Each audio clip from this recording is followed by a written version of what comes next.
Bom, gente, boa tarde a todos.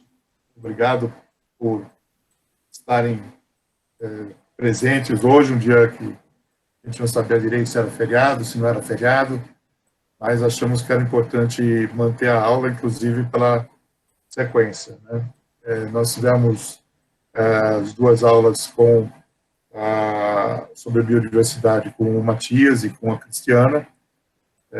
Eu sou o Carlos Joly, também sou do Instituto de Biologia, como o Matias, mas também sou da Plataforma Brasileira de Biodiversidade e Serviços Ecossistêmicos, né? E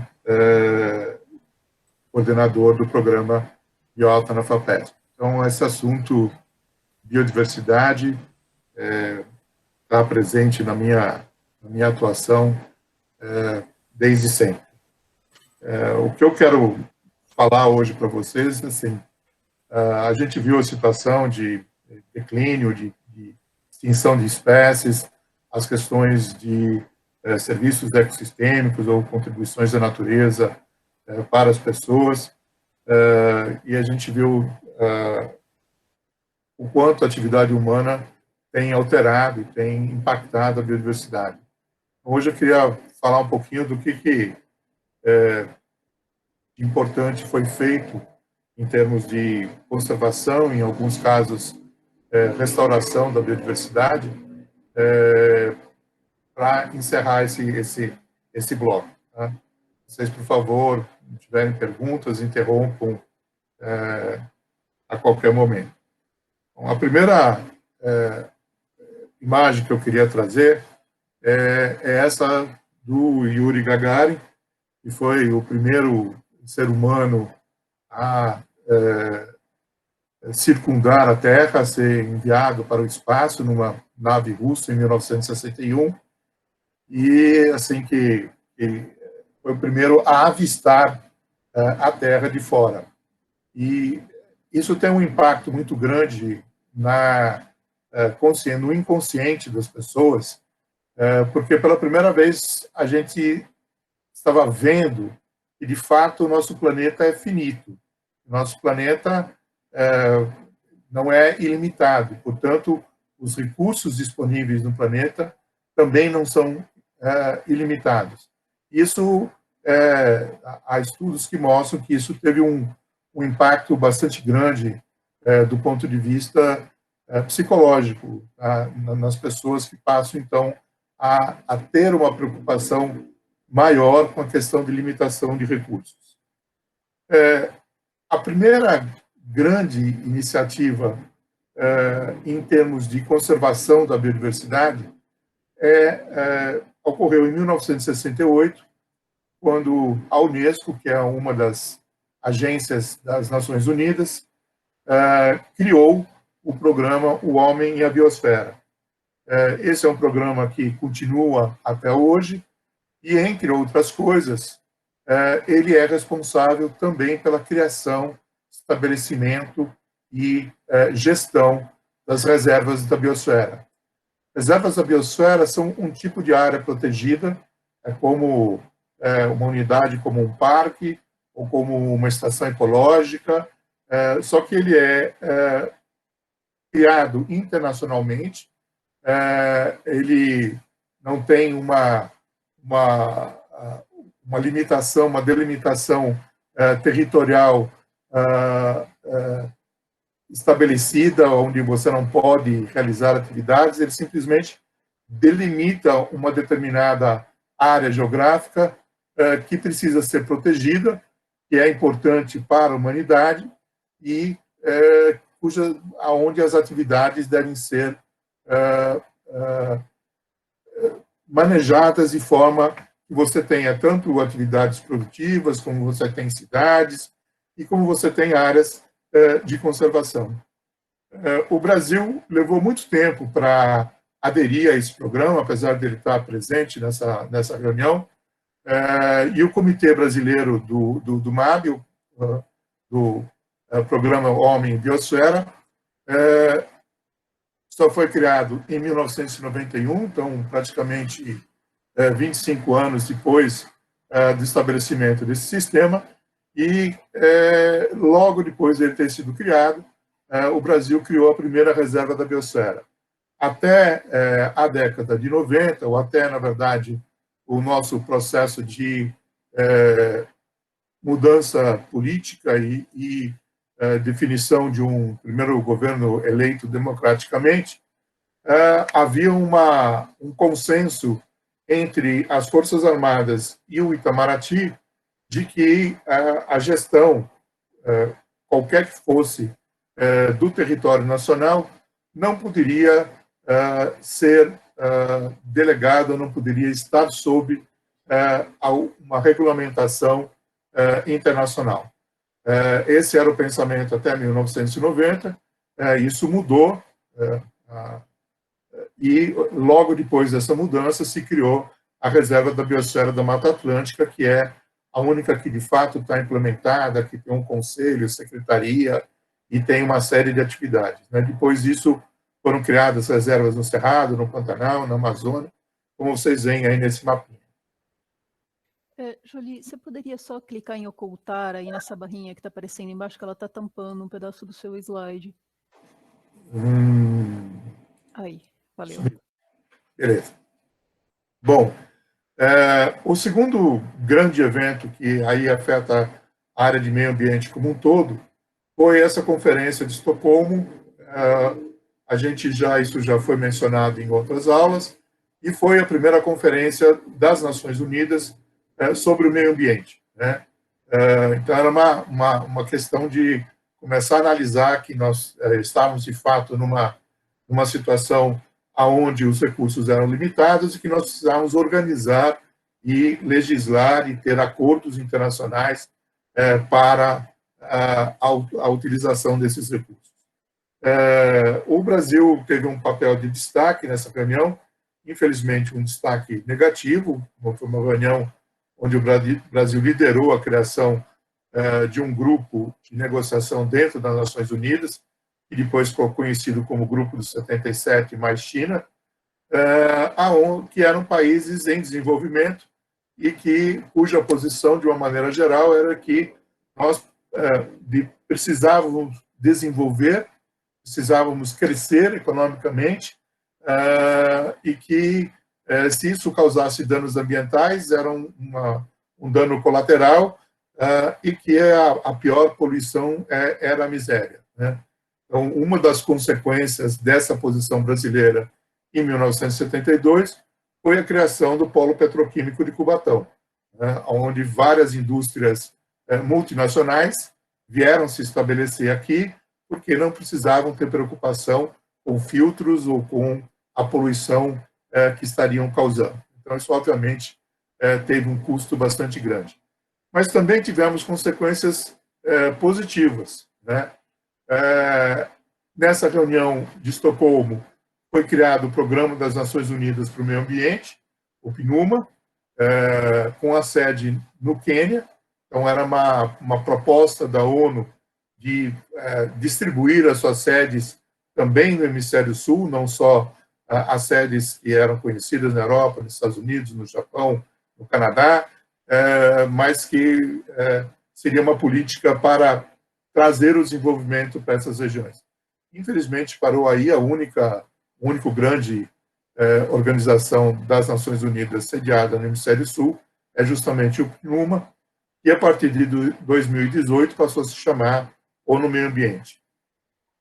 Internamente, no Brasil, apesar da posição que o Brasil teve nessa conferência, dada a toda essa pressão internacional, o governo achou que era necessário criar um órgão para gerir o meio ambiente. E foi criada a Secretaria Especial do Meio Ambiente, que tinha mais ou menos um status de ministério, mas era uma secretaria ligada ao Ministério do Interior. E o primeiro secretário, e praticamente o único secretário dessa secretaria, foi o Dr. Paulo Nogueira Neto, que era um pesquisador do Instituto de Biociências da USP, e ele foi o secretário de 1973 a 1976, quando a SEMA deixou de existir e se transformou no Ministério do Meio Ambiente. A SEMA teve uma atuação importantíssima do ponto de vista de conservação, porque ela criou o programa das estações ecológicas.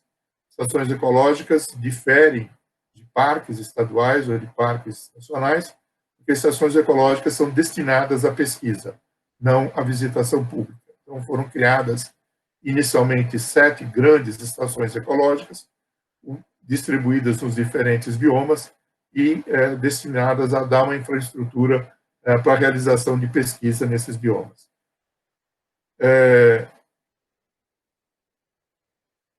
10 anos depois da reunião de Estocolmo, os países notaram que as coisas não estavam evoluindo e que não havia, de fato, uma mudança de perspectiva em relação aos cuidados com o meio ambiente. Então, a ONU criou essa Comissão Mundial sobre o Meio Ambiente e Desenvolvimento, que, por 4 anos, produziu um relatório sobre a situação do meio ambiente. Esse relatório ficou conhecido como o relatório Brundtland, o Nosso Futuro Comum. Esse vocês podem encontrar na internet, baixar PDF, é totalmente livre, disponível. E é neste relatório que, pela primeira vez, se utiliza a expressão desenvolvimento sustentável. Então, é uma definição que a gente ouve hoje usada de 1000 maneiras diferentes, a maior parte delas de uma forma errônea, mas essa expressão, criada basicamente pelo Maurice Strong, define o desenvolvimento sustentável como o desenvolvimento no qual as necessidades da geração atual são atendidas, sem comprometer a capacidade das gerações futuras de terem as suas próprias necessidades atendidas. Então, é a primeira colocação, a primeira vez que aparece uma preocupação transgeracional. Eu não estou preocupado só com as minhas opções de hoje, mas eu tenho que garantir que as gerações futuras tenham as mesmas opções. Ou seja, eu não posso esgotar nenhuma das opções e reconhecer de que há um limite máximo de recursos naturais para serem utilizados.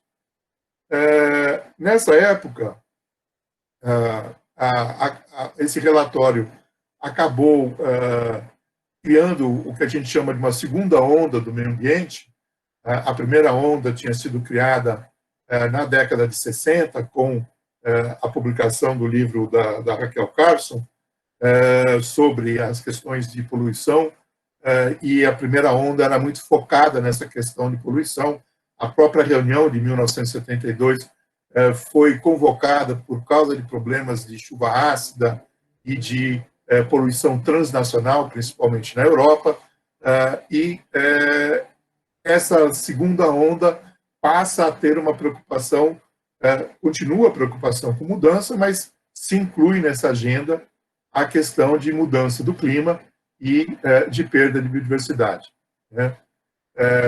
Com essa visão, onde a perda de biodiversidade passa a ser algo importante na agenda ambiental mundial, o Brasil passa a ser visto como um vilão ambiental, porque nesse período 87 a 88, nós estávamos com taxas de desmatamento da Amazônia extremamente alto, e isso estava provocando uma degradação da visão que o Brasil tinha no cenário internacional, e isso começou a causar também problemas com os organismos de financiamento, como o Banco Interamericano e o Banco Mundial. Internamente, essa preocupação com mudança climática e perda da biodiversidade levou ao aparecimento de organizações não governamentais com causas ambientais específicas. Então, se a gente tinha, na década de 50, a Fundação Brasileira de Conservação da Natureza ou a Associação de Defesa da Flora e da Fauna, aqui a gente passa a ter instituições como o SOS Mata Atlântica,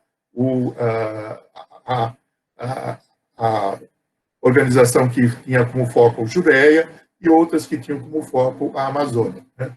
E a criação do SOS Mata Atlântica, com todos os apoios que tinha da mídia e da população e da comunidade científica, foi o suficiente para que a gente conseguisse eleger o Fábio Feldman, que era um advogado que trabalhava nas causas ambientais, principalmente a poluição, o impacto da poluição em Cubatão e as vítimas dessa poluição, e ele foi eleito, então, para a Assembleia Nacional Constituinte, uma plataforma integralmente verde.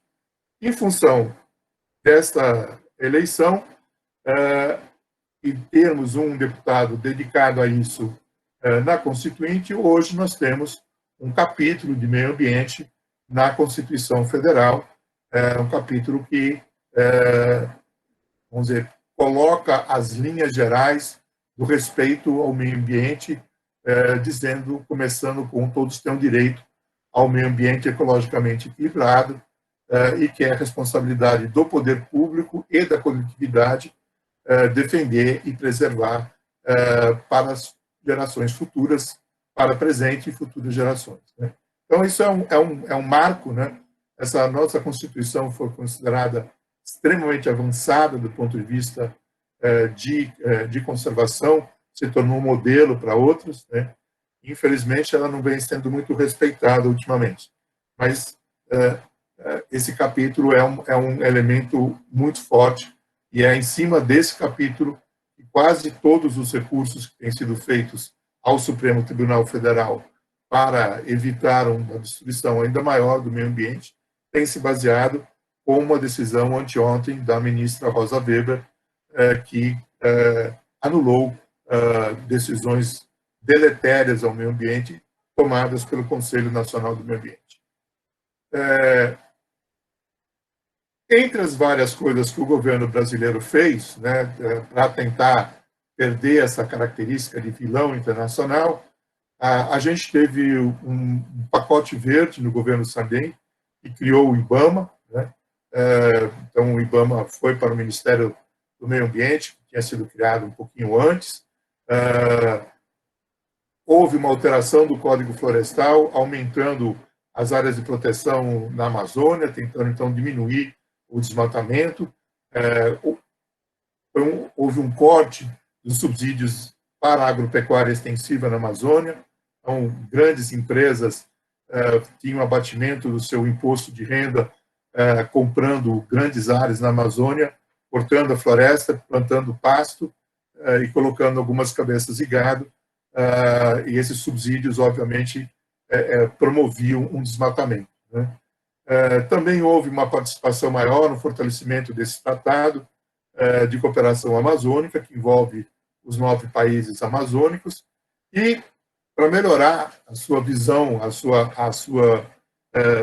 a visão que os outros países tinham do Brasil, o Brasil se candidatou para sediar a Conferência das Nações Unidas sobre o Meio Ambiente e Desenvolvimento, que é a ECO 92. Né? Então, isso vem tudo num pacote que era para melhorar a percepção do mundo sobre o Brasil, mostrando que o Brasil tinha, sim, preocupações ambientais. Essa reunião do Rio, de todas as reuniões realizadas sobre o tema meio ambiente pelas Nações Unidas, foi aquela que teve o maior período de preparação, preocupação, e onde você tinha equipes de diplomatas e de assessores técnicos e científicos trabalhando na organização da reunião. Por isso, ela foi uma reunião que gerou tantos textos e tantos documentos. Então, ela começou a ser preparada ainda em março de 1990, né? Depois a gente teve 4 reuniões preparatórias em diferentes lugares, em Nairobi, na Suíça, e a última delas, de novo, em Nova York. Foi a primeira vez que a ONU abriu essas reuniões preparatórias ou qualquer outra reunião organizada pela ONU à participação de organizações não governamentais. Então, pela primeira vez, a sociedade civil tinha direito à voz, não tinha direito a voto, não tem até hoje, mas podia se expressar, podia participar das discussões com as suas limitações e as regras estabelecidas pela ONU, mas foi uma quebra de paradigma a possibilidade de participação nessas reuniões preparatórias. E, ao mesmo tempo que aconteciam essas reuniões preparatórias, você tinha grupos trabalhando sobre textos específicos. Então, o PNUMA tinha criado um grupo de trabalho para olhar a questão de diversidade biológica. E é esse grupo de trabalho que vai, mais ou menos, preparar o texto da Convenção sobre a Diversidade Biológica. Da mesma maneira como o painel intergovernamental de mudanças climáticas, que tinha sido criado em 1988, passou a elaborar o texto do que viria a ser a Convenção sobre as Mudanças Climáticas. Então, só para vocês entenderem como funcionam essas reuniões internacionais, essas reuniões preparatórias são fundamentais, porque na reunião final, onde vêm os chefes de Estado, e há toda aquela pompa e circunstância de um grande evento das Nações Unidas, não há espaço para se discutir texto. O texto já vem praticamente pronto. Um ou outro ponto vai ser negociado nos 2 ou 3 dias que antecedem a reunião com os chefes de Estado.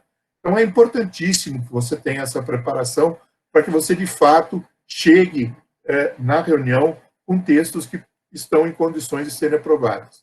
Em função disso, a ECO 92 foi vista pelos países do mundo inteiro como um momento importantíssimo da agenda ambiental.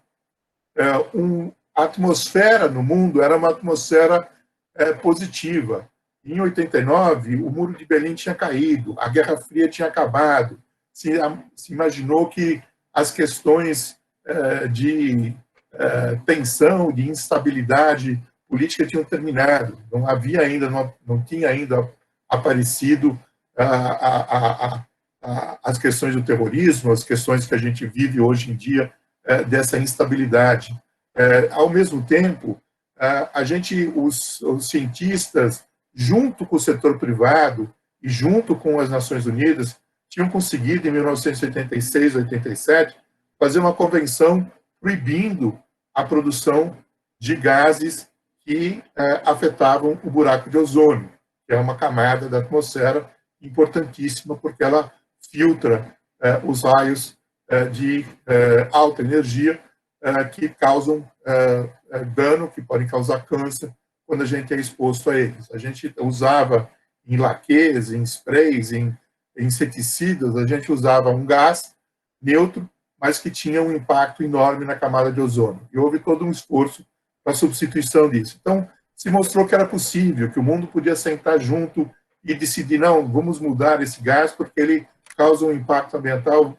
Houve um custo, obviamente, para que isso fosse modificado, mas isso foi absorvido e foi feito. A questão política tinha assumido.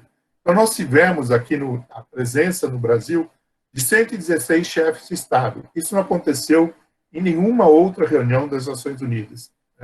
E nós tínhamos chefes de Estado que, de fato, eram chefes experientes, respeitados internacionalmente, não só dentro de seus países.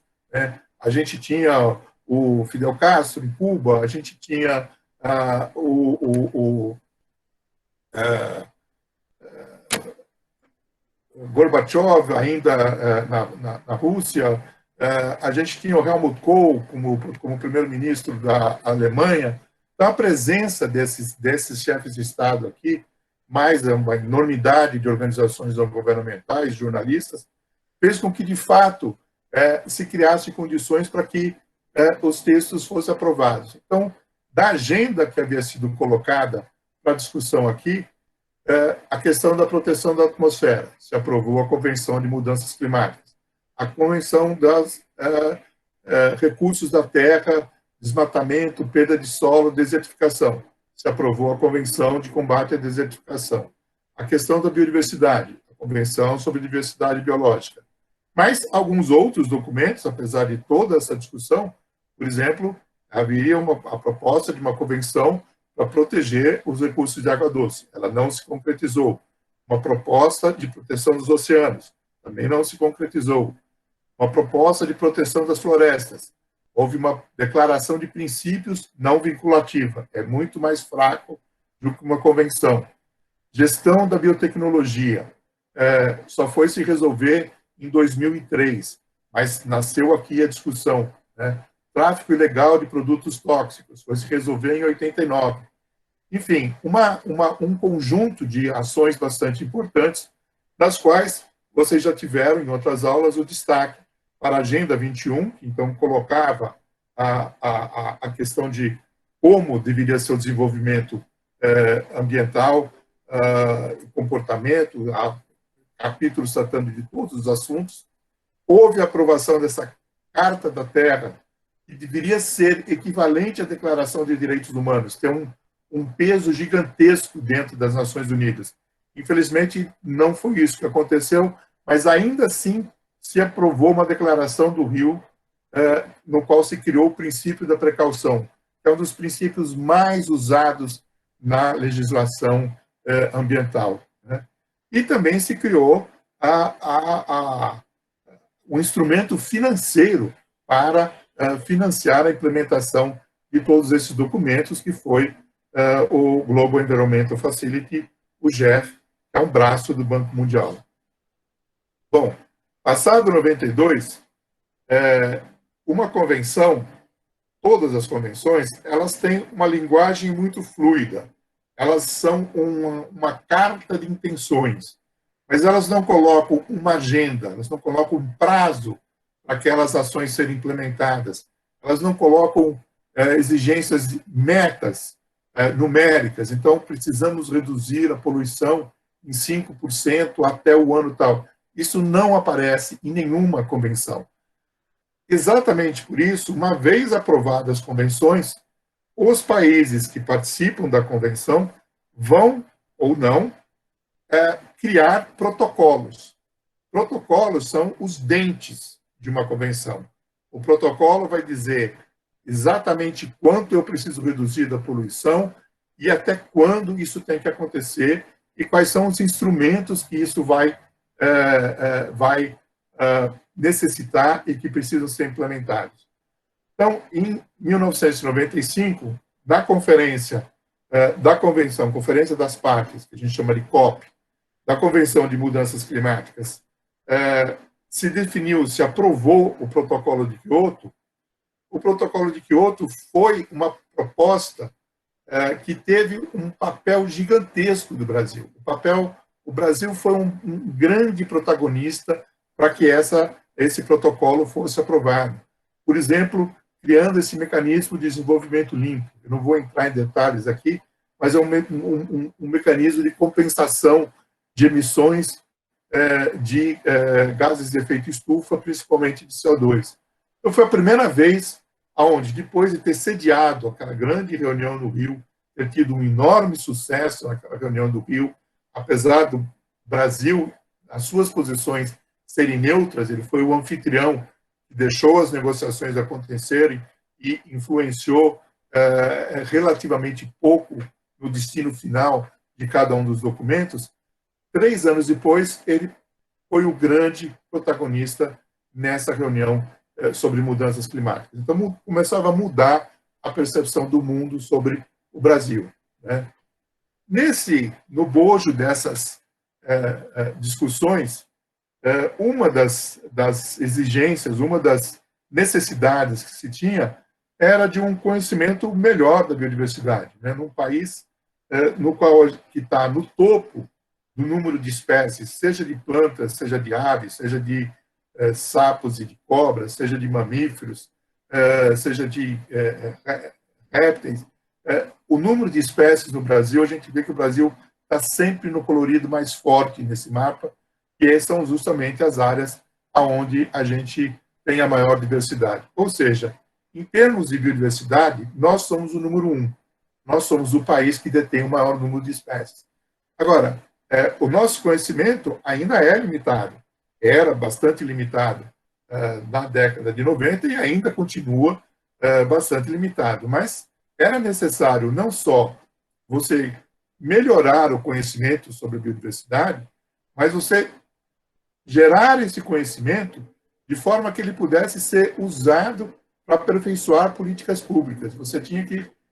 nós não vamos conhecer todas as nossas espécies, mas pelo princípio da precaução, nós precisamos proteger determinados ambientes, determinados hábitats, para proteger as espécies que ali ocupam. São Paulo tinha uma peculiaridade, e além dessa diversidade biológica altíssima, nós temos três realidades,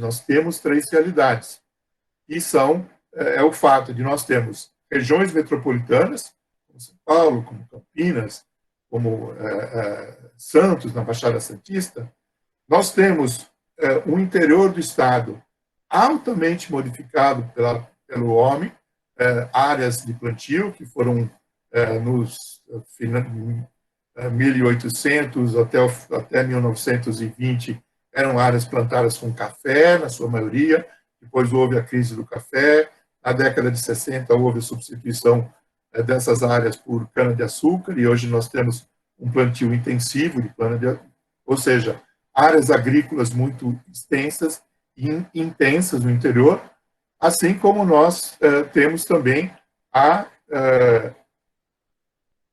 áreas muito bem preservadas, aonde a gente tem praticamente a floresta intacta, os ecossistemas pouco modificados. Ou seja, nós tínhamos três realidades, e fazer um programa para estudar a biodiversidade, estudar a dinâmica dessas realidades, era muito importante para a gente avançar com conhecimento. Então, foi criado esse programa Biota, na FAPESP, em 1999, e ele vem se desenvolvendo. A gente vai ver algumas das coisas que a gente conseguiu fazer com esse programa, mas o importante é que a comunidade científica e as agências de fomento aqui no Brasil perceberam a necessidade dessa integração.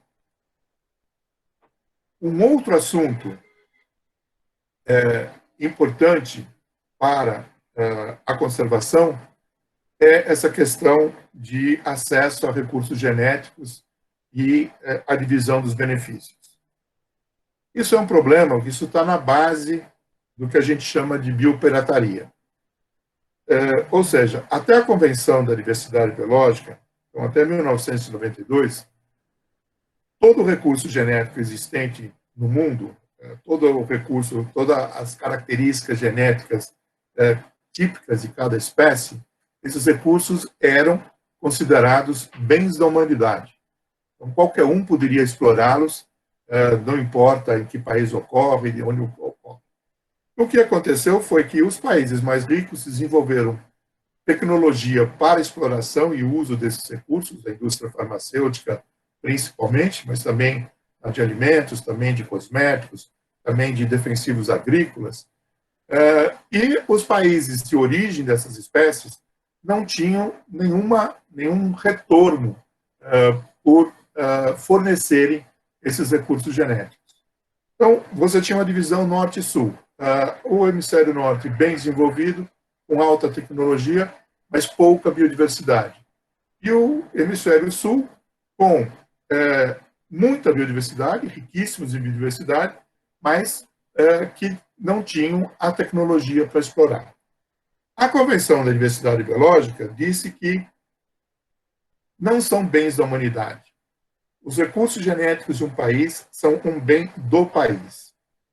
E que para explorar esse bem, você tem que ter uma autorização do país para explorar. E, de alguma forma, você deve dividir os benefícios que você obteve dessa exploração. Isso em 1992. Mas como você vai provar que um determinado remédio foi desenvolvido a partir de uma planta ou de um inseto aqui do Brasil? Como é que... Então, essas coisas ficavam muito vagas, e a discussão dentro da Convenção da Diversidade Biológica passou a andar no sentido de achar fórmulas para garantir e, de fato, esse acesso fosse algo autorizado, conhecimento do país onde vai acontecer esse acesso e a divisão de recursos acontecesse. Isso aparece da primeira vez de uma forma bastante já elaborada em 2001, ou seja, 9 anos depois da convenção, 9 anos de negociação para chegarmos a diretrizes, né? Que depois a gente vai ver como evolui.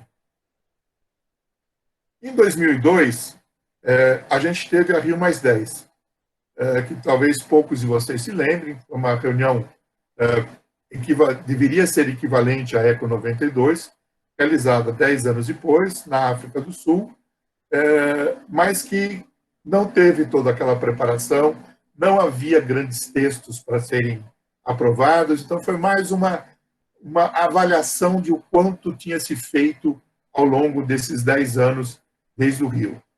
Uma das coisas importantes que aconteceu nessa reunião na África do Sul foi que um pouco antes da reunião, os países que detêm a maior parte da biodiversidade do planeta resolveram fazer um bloco de negociação dentro da ONU. O que é um bloco? A gente tem blocos como os países produtores de petróleo, a OPEP. Então, eles tomam decisões, eles definem o preço do barril, eles definem o quanto eles vão produzir, se eles querem abaixar o preço, se eles querem... Então, isso é um bloco de negociação e que tem o seu peso dentro de uma estrutura como as Nações Unidas. E esses 17 países, então, que estão aí listados, se reuniram e criaram esse grupo dos países megadiversos.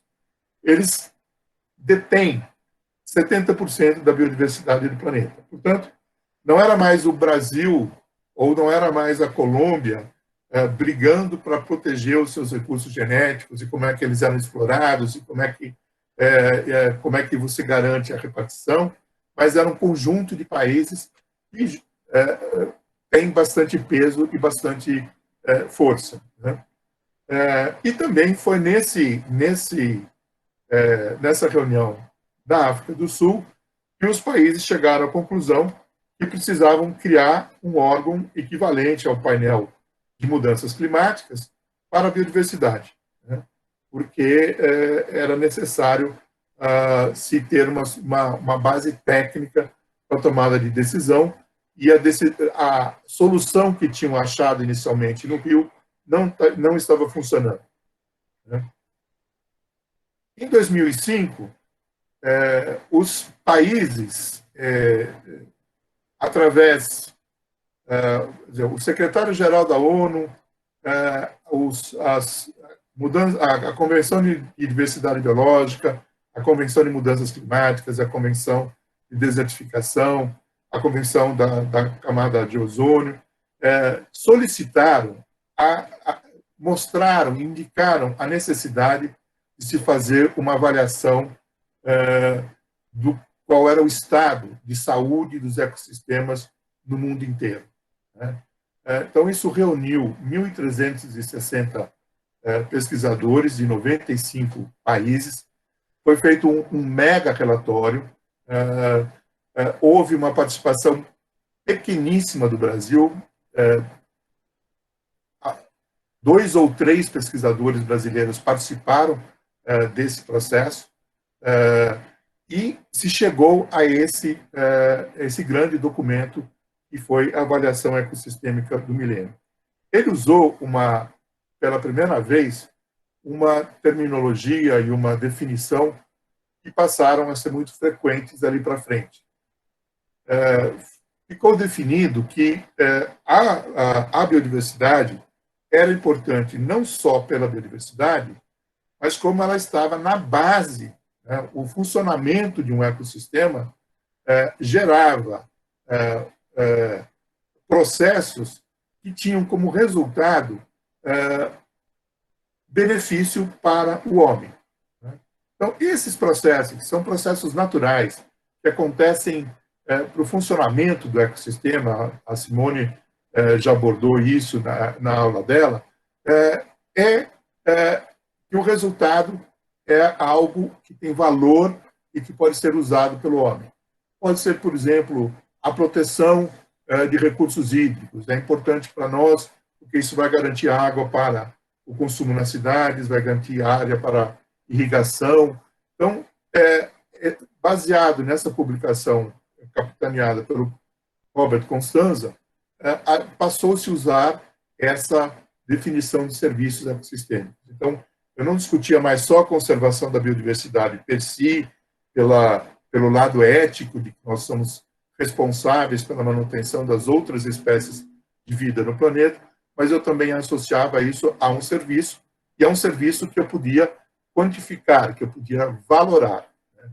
E aí tem essa divisão clássica de serviços que vocês já viram, né? E isso passou a ser muito importante. Mas o que aconteceu foi que, terminado esse relatório em 2005, quando ele foi publicado, e que mostrou uma luz amarela, uma advertência já de que a destruição dos ecossistemas no mundo inteiro estavam indo em direção a uma insustentabilidade e que era necessário se tomar posições para mudar esse comportamento, essa maneira de explorar os ecossistemas,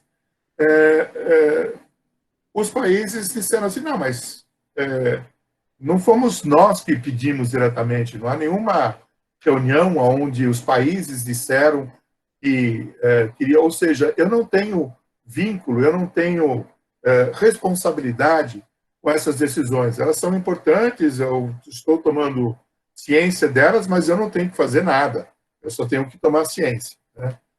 Então, isso foi um banho de água fria, porque se imaginava que essa situação que envolvia mudanças climáticas, de biodiversidade, todos os processos que estavam acontecendo, fosse usada de alguma maneira para mobilizar os países para uma mudança em relação à exploração dessas áreas.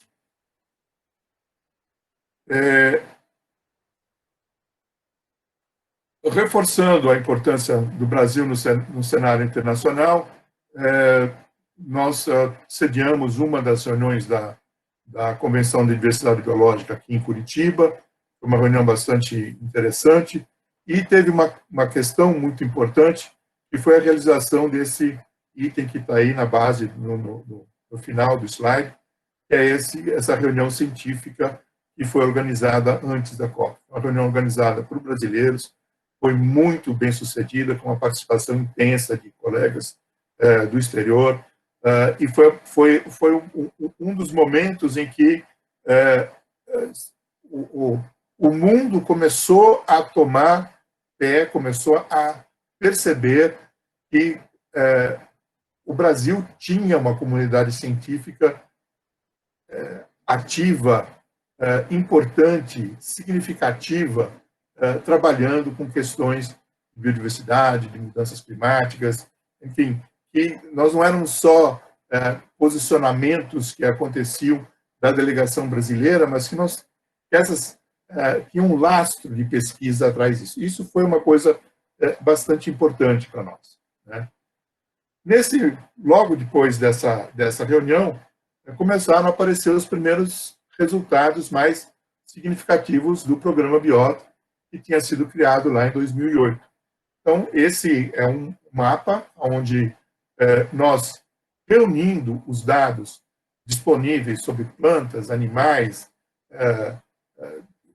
fragmentação de hábitats, enfim, reunindo todas essas informações, conseguimos criar um mapa de áreas prioritárias para conservação e restauração da biodiversidade. Nós conseguimos categorizar, nós conseguimos identificar aonde era mais importante e que no estado de São Paulo não bastava conservar, era necessário restaurar também.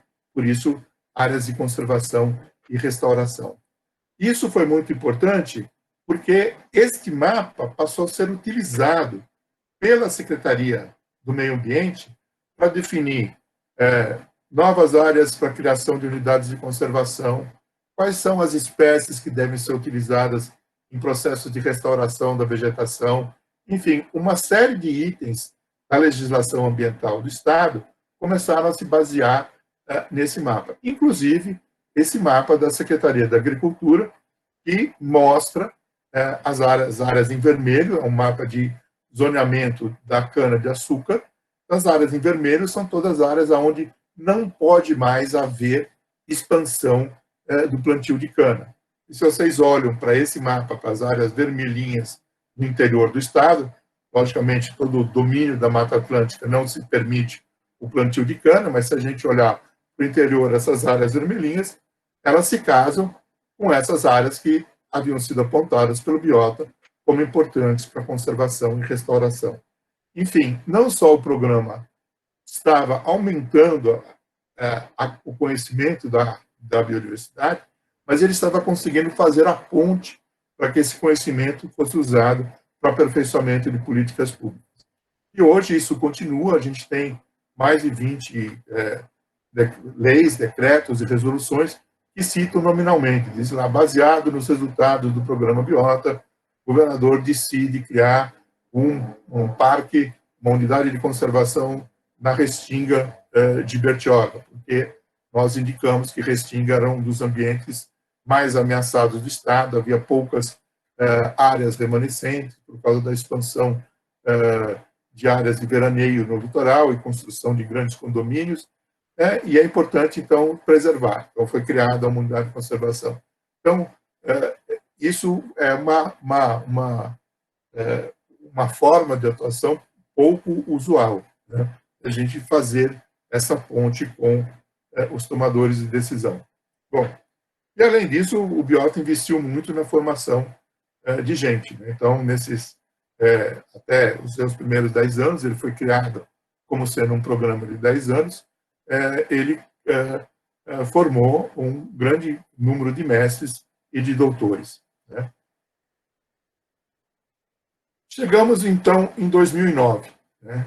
E a famosa reunião da Conferência da Convenção de Mudanças Climáticas em Copenhague, onde, pela primeira vez, o Brasil já tinha tido aquela participação importante lá em 95, o Brasil mudou radicalmente de posição. O Brasil, até então, o Brasil dizia que ele não tinha que se preocupar com emissões de gases de efeito estufa, porque quem tinha poluído o mundo foram os países desenvolvidos e que não ia se impedir o desenvolvimento brasileiro por questões relativas a emissões de gases. Só que o nosso problema de emissões de gases de efeito estufa não era a indústria, também não eram os carros. O nosso principal problema era o desmatamento.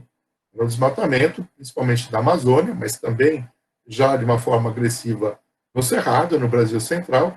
Era essa transformação de terra que dava essa grande emissão de CO2. Mas o Brasil não queria se posicionar e ser obrigado a diminuir as suas emissões. Mas, de uma maneira até surpreendente, quando estava se aproximando a reunião da Convenção de Mudanças Climáticas, uma reunião, um documento produzido pelo Fórum Brasileiro de Mudanças Climáticas, que é um fórum que tem governo, que tem ONGs, que tem pesquisadores, que tem setor produtivo, todo mundo participa desse fórum, não é uma estrutura governamental, é uma estrutura, instância de discussão da sociedade de determinados temas, e esse fórum tinha feito um plano de mudanças climáticas. E o Brasil, o governo brasileiro, de uma certa forma surpreendente, como eu já disse, adotou esse plano como a sua meta, apresentou para levar, então, à Convenção de Copenhague, um plano onde se colocava todas as estratégias para diminuir as emissões ou para compensar as emissões, né? E isso se transformou numa lei, né, que estabelece a Política Nacional sobre Mudanças Climáticas. Então, a gente estava, o Brasil estava numa posição bastante positiva em relação às questões ambientais, né? No ano seguinte, teve a reunião, até agora, a mais importante das conferências da biodiversidade, que foi na cidade de Nagoya, aonde se aprovou o protocolo de Nagoya, que é um protocolo que vai exatamente naquele ponto-chave que eu falei antes, que é o compartilhamento de benefícios e o acesso e o compartilhamento de benefícios, acesso aos recursos genéticos, né? E o Brasil foi o principal protagonista, né? Essa era uma reunião que era para ter acabado numa sexta-feira.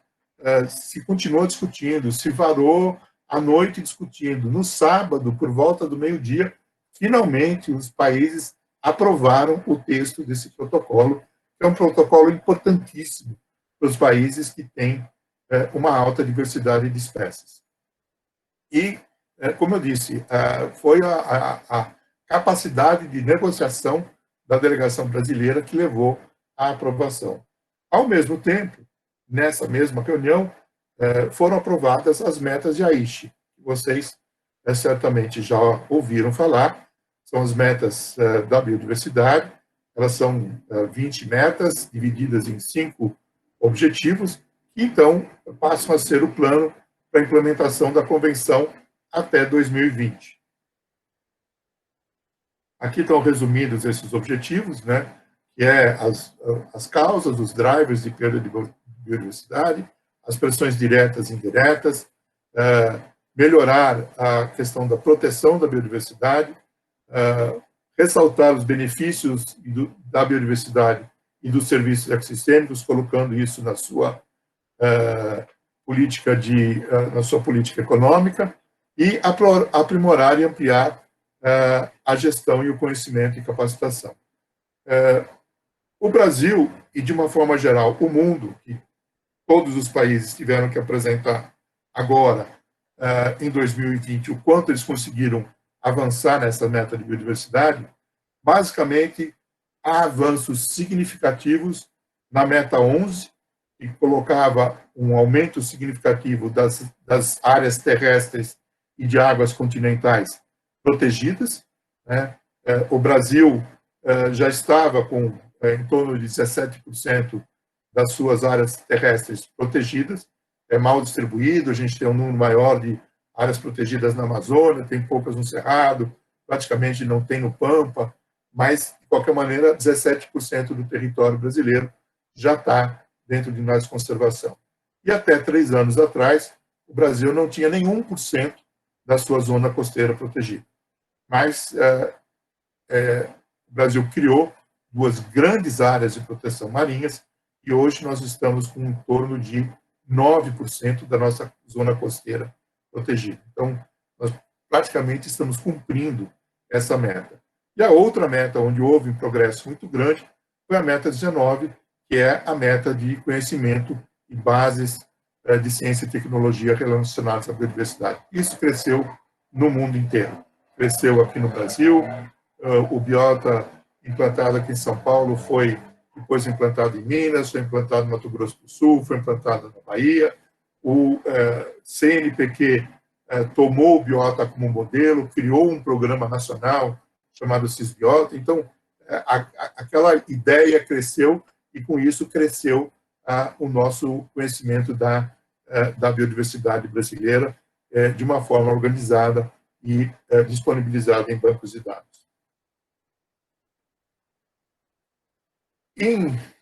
Vocês veem aí nesse quadrinho azul, à direita, que a partir de 2002, na Rio +10 em Joanesburgo, começou a se discutir e se preocupar com a criação de um órgão equivalente ao IPCC para a biodiversidade. Então, a gente tem todas as etapas aqui de criação da plataforma intergovernamental de biodiversidade e serviços ecossistêmicos, o IPBS. Né?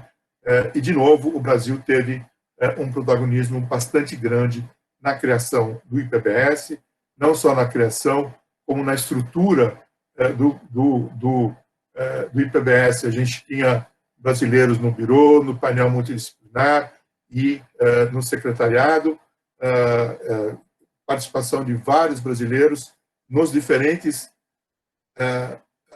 relatórios que o PBS produziu. Nós tínhamos mais de 50 brasileiros participando desses assessments. Tivemos assessments como de polinização, que foi co-coordenado por uma brasileira. Tivemos o de Regional das Américas, que foi co-coordenado pela Cristiana Seixas, que já deu aula para vocês. E tivemos recentemente o lançamento, no ano passado, o lançamento desse, o relatório global do PBS. Então, nesse momento, eu acho que era um momento em que se reconhecia internacionalmente a qualidade e a relevância da pesquisa realizada aqui, e os brasileiros passam a fazer parte importante desses relatórios. A mesma coisa aconteceu em relação ao IPCC, tivemos uma participação cada vez maior de brasileiros. Hoje, uma das brasileiras, e eu se me lembro bem do que combinamos com a Gabriela, deverá dar palestra final nesse curso, que é a Thelma Krug, que é vice-coordenadora do IPCC, ou seja, a gente realmente passou por um momento onde resultados como esse não foram inesperados. Então, um brasileiro se torna o secretário-geral da Convenção sobre Biodiversidade Biológica, sobre Diversidade Biológica, no mandato de 4 anos. Ou seja, esse era o momento em que o Brasil estava com uma atuação política de representação bastante ativa, bastante positiva, era protagonista nessas questões ambientais, e, ao mesmo tempo, a gente tinha uma comunidade científica forte, gerando dados, estudando, produzindo relatórios, subsidiando políticas nacionais e estaduais. E foi nessa atmosfera que aconteceu a Rio+20. Eu não vou entrar aqui na Rio+20, é muito complicado, queria que seja uma aula só, praticamente, sobre essa conferência. É uma conferência que, na maior parte, a gente pensa assim, a Rio+20 não produziu nada, não produziu nenhum documento de impacto, não teve nenhum impacto maior. De fato, ela não teve no contexto de como a sociedade percebe isso. Mas ela teve um produto muito importante, que foi o fato de definir que, até 2015, as Nações Unidas tinham que fechar uma proposta de Objetivos do Desenvolvimento Sustentável, os ODS, que também já foram falados em aulas passadas. E isso, de fato, aconteceu. Em 2015, esses 17 ODS foram aprovados e eles são hoje o guia maior para o desenvolvimento sustentável, tanto do ponto de vista do setor privado como do setor público. A discussão dos países os mecanismos, as decisões, as mudanças que precisam ser feitas para se atingir esses objetivos. Então, não foi um resultado da Rio+20, mas foi todo, vamos dizer, o substrato, toda a base que levou a essa decisão foi negociada e foi acordada durante esses dias lá no Rio. Como todos os protocolos, há sempre alguma barreira, algum índice que precisa ser alcançado para ele entrar em vigor. Usualmente, quando o 50º país ratifica. O que eu quero dizer com ratifica? O protocolo de Nagoya foi negociado lá no Japão em 2010. Como eu disse, a delegação brasileira teve uma importância muito grande. Ele foi aprovado e o Brasil assinou esse protocolo lá em 2010. Mas depois que um país assina um protocolo ou uma convenção, é o chefe de Estado quem assina.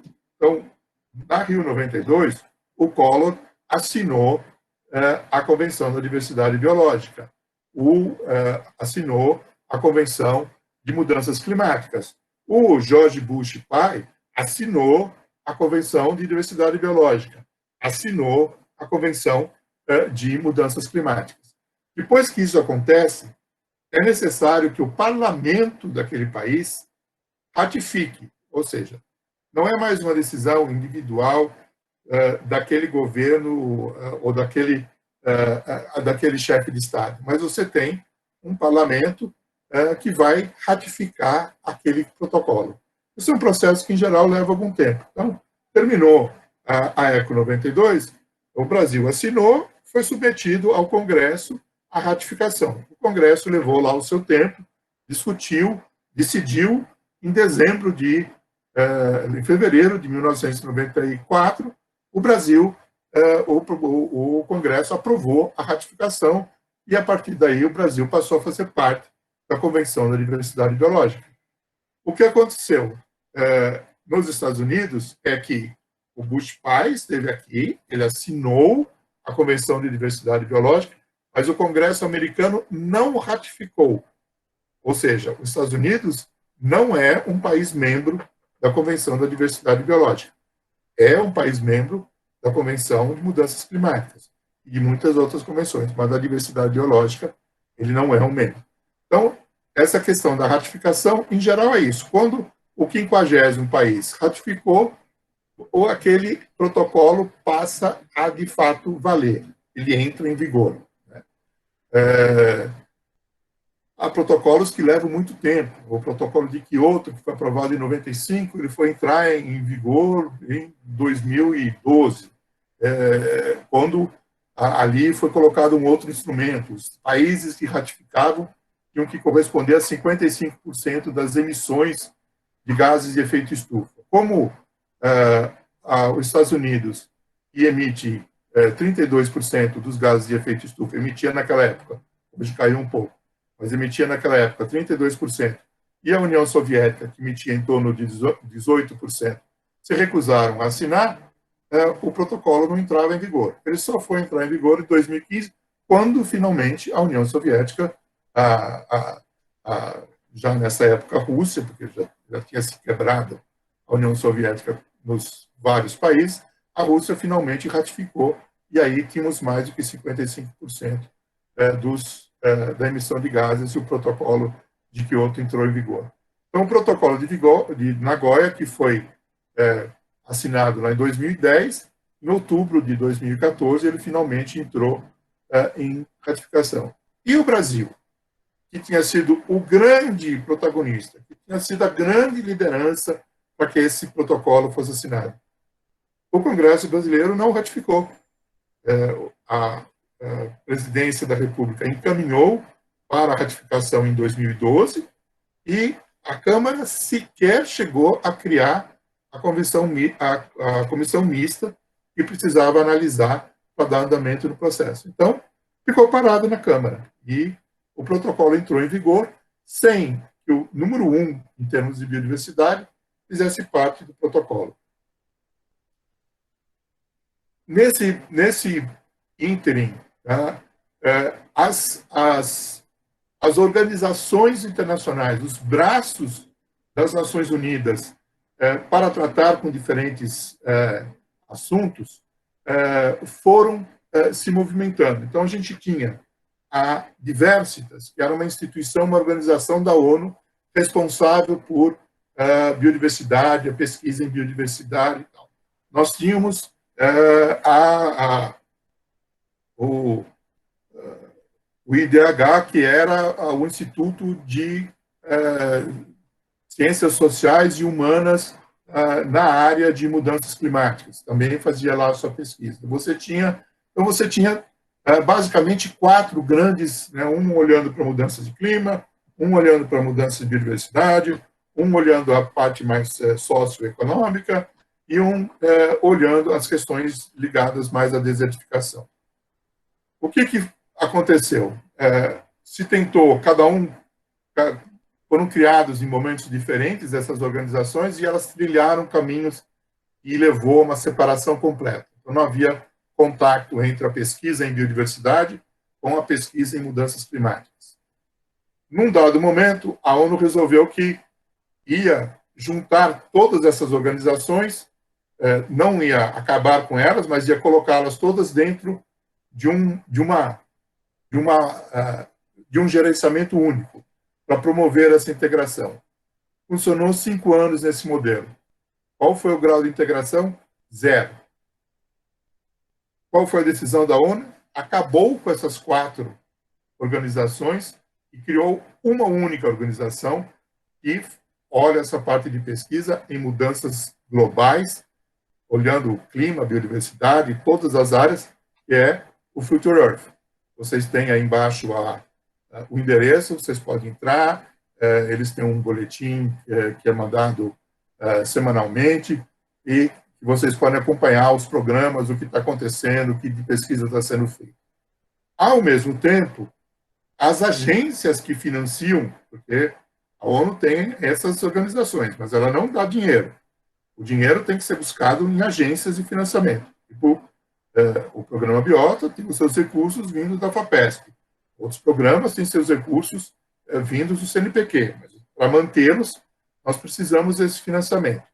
As agências que financiam essas atividades também resolveram se fundir, ou pelo menos se unir, para fazerem projetos envolvendo diversos países e viabilizando a criação de times multidisciplinares, multipaíses, e essa organização hoje é o Belmont Forum, que faz, então, chamadas, reúne agências de financiamento de pesquisa dos Estados Unidos, dos países europeus, do Japão, da China, a FAPESP representa o Brasil, e ela faz chamadas de pesquisa focada nessas questões ambientais. Isso também mudou essa estrutura de pesquisa e, de novo, os brasileiros têm tido uma atuação bastante grande nessas organizações. Chegamos, finalmente, em 2020. 2020 era para ser o grande ano da biodiversidade.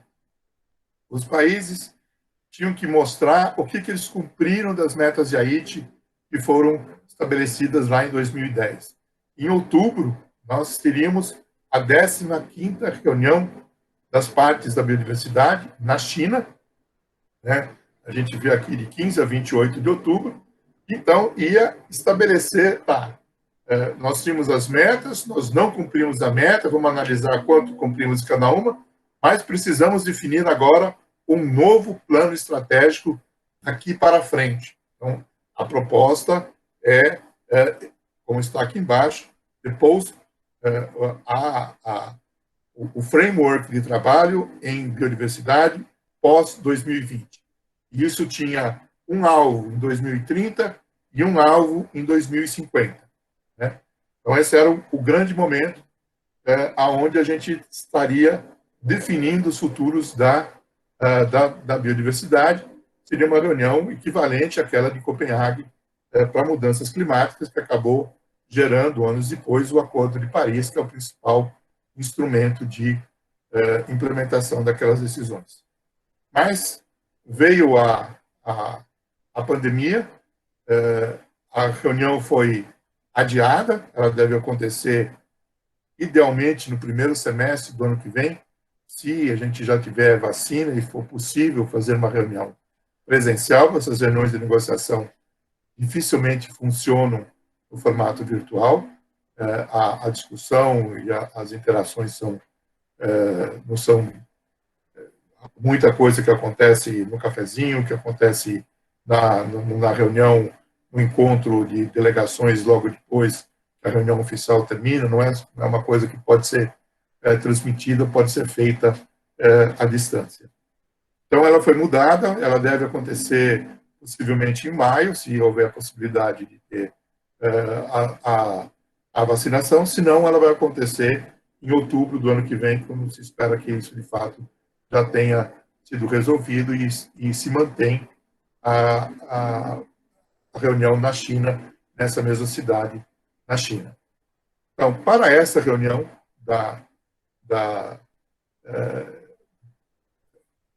onde vai se definir o plano estratégico, estavam acontecendo várias reuniões preparatórias, porque, como eu disse, quando chega na reunião final, esses textos têm que estar todos mais ou menos já aprovados e cumpridos.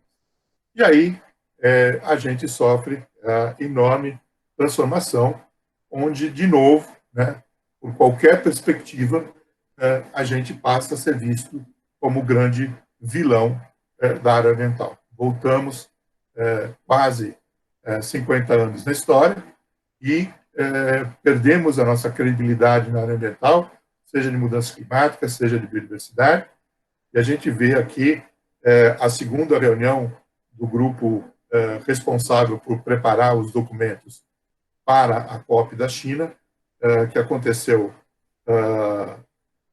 em Roma, né, devia ter acontecido na China de 24 a 29 de fevereiro, mas a epidemia já tinha chegado à China, transferiram para Roma, que também teve problemas com a epidemia, mas o Brasil foi considerado por todos os seus parceiros como uma atuação disruptiva, afastando-se do grupo de megadiversos, afastando-se do grupo de 77, enfim, o Brasil ficou extremamente isolado e essa é a situação que a gente vive hoje.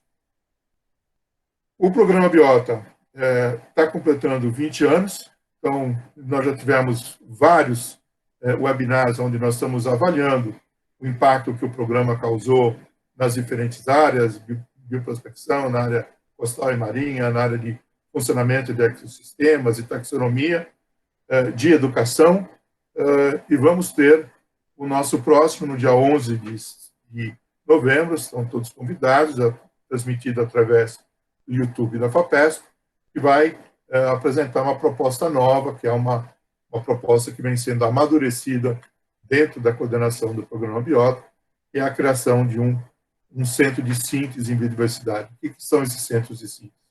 São centros onde os projetos são desenvolvidos no que a gente chama de coprodução, ou seja, nós sentamos com os tomadores de decisão na hora de elaborar os projetos, as perguntas e as prioridades que vão ser pesquisadas. O resultado do projeto além de formação de pessoas, além da publicação de trabalhos científicos, ele tem que gerar aperfeiçoamentos de políticas públicas. Ele está respondendo a uma questão crucial para o gerenciamento da biodiversidade do Estado.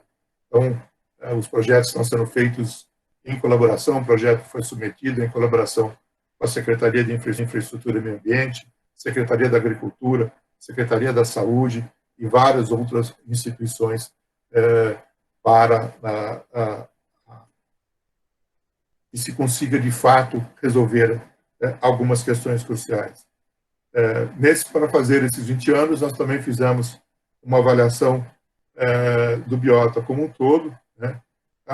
Esse endereço aqui ao lado, onde tem vários vídeos comemorativos aos 20 anos do Biota, mas acho que uma das coisas mais importantes é esse resumo aqui de números, onde a gente mostra que, ao longo desse tempo, nós formamos 527 mestres, 489 doutores, 262 pós-docs e publicamos quase 3.500 artigos científicos. Então, isso é um resultado que não é só voltado para políticas públicas, é também para o avanço do conhecimento científico. E eu, por aqui, e vamos terminar o compartilhamento. Eu fico aqui à disposição para perguntas. Tá bom, Julie, obrigada. Eu vou só ler as perguntas que tem no fórum, que não, acho que não teve tanta pergunta dessa por enquanto, né? Vamos ver se aparecem mais. Então, primeiro, a Nicole perguntou qual é a importância e o real impacto do mercado de carbono, entre parênteses, comércio de créditos de carbono, na diminuição das emissões de CO2 na atmosfera. Ele se mostra um mecanismo efetivo na mitigação das mudanças climáticas? Nicole, a significância do mercado de carbono para a questão das emissões de gases de efeito estufa é zero. Ele não tem impacto nenhum. Foi um mercado que faliu antes de atingir os objetivos de poder influenciar as emissões. Não há preço estabelecido para o carbono hoje, não há como se comercializar o carbono hoje em termos de créditos. Bom, aqui tem uma pergunta da Maria, apesar de que depois ela colocou que você tinha acabado de responder, mas de repente eu faço assim mesmo, que ela perguntou se há programas análogos ao Biota FAPESP em outros estados brasileiros, mas acho que você falou sobre Sim, isso. como eu disse, a gente tem, né, em Minas, Mato Grosso do Sul, Bahia, e há outros estados que desenvolveram sistemas semelhantes, né, com outros nomes, e o sistema nacional que foi criado pelo CNPq. Junto com isso, a gente teve o desenvolvimento, desde a mesma época que o Biota estava sendo criado, foi criado uma organização internacional para reunir os dados de biodiversidade, que chama-se Global Biodiversity Information Facility, GBIF. E esse é um nó de informações que hoje tem mais de 12 milhões de dados, todos os dados que estão nos sistemas do Biota aqui, ou em outros estados, ou mesmo no sistema brasileiro de biodiversidade, estão todos reunidos também no GBIF, que permite que a gente faça análises globais, como as que foram feitas pelo IPBS. Tá, o Leonardo está perguntando aqui, o artigo 225 parece ser bem avançado mesmo, ele poderia ser usado para denunciar e processar o Estado brasileiro pelo tanto que deixa de fazer nas cidades? Por exemplo, não precisamos andar muito para encontrar lixo jogado em todo lugar e focos de incêndio em alguns lixos. Em tese, ele poderia sim, mas a gente tem que pensar que, uma vez concluída a Constituição Federal em 1988, os estados refizeram as suas constituições estaduais, que precisavam fazer constituições compatíveis com essa de 1988. Então, cada estado estabeleceu as suas regras e a sua legislação.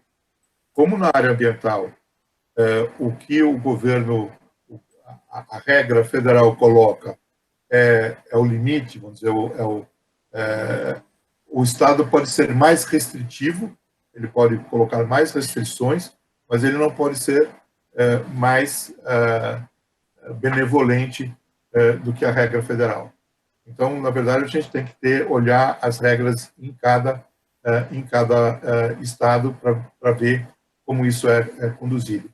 Mas, em tese, ele pode ser utilizado, sim, é usado muitas vezes em recursos, foi usado, por exemplo, na questão dos lixões, o artigo 225 foi bastante utilizado para se estabelecer a política nacional de resíduos sólidos, e depois acabou tendo adiada a sua implementação, mas que cobra o desaparecimento dos lixões e um destino mais adequado ao lixo produzido principalmente pelas cidades, e que agora finalmente está sendo implementado. Até 2025, os municípios todos têm que ter sistemas de tratamento de resíduos sólidos que minimizem ou eliminem a emissão de gases de efeito estufa. Em São Paulo, por exemplo, quando a gente sai de São Paulo e vem para Bandeirantes, a gente tinha ali um grande aterro sanitário, que já está, infelizmente, praticamente esgotado, e a gente via uma série de chaminés que saíam daquele aterro sanitário, que é gás, metano, que está sendo emitido, e o sistema em São Paulo utiliza uma parte desse gás, é capturado e é utilizado para consumo de uma parte das indústrias. Não é todo, por isso a gente via aquelas chaminés e via muitas vezes uma chamazinha queimando, mas é uma maneira de você diminuir as emissões por resíduos sólidos.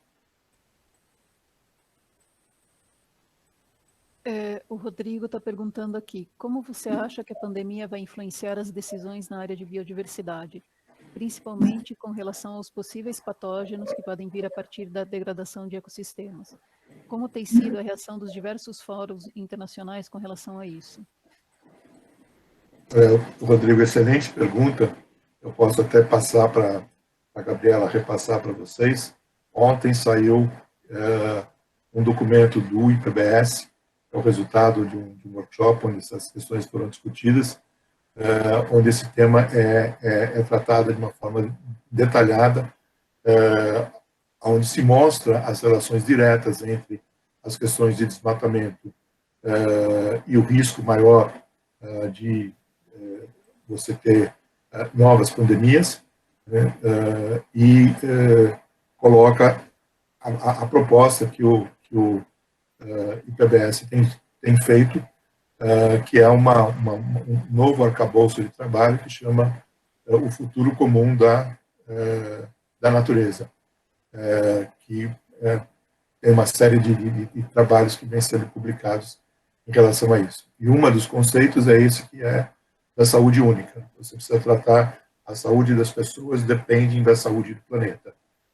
Então, as suas ações têm que ser ações holísticas e olhem para todas essas interações entre o prejuízo causado à natureza e o reflexo que isso tem na saúde humana.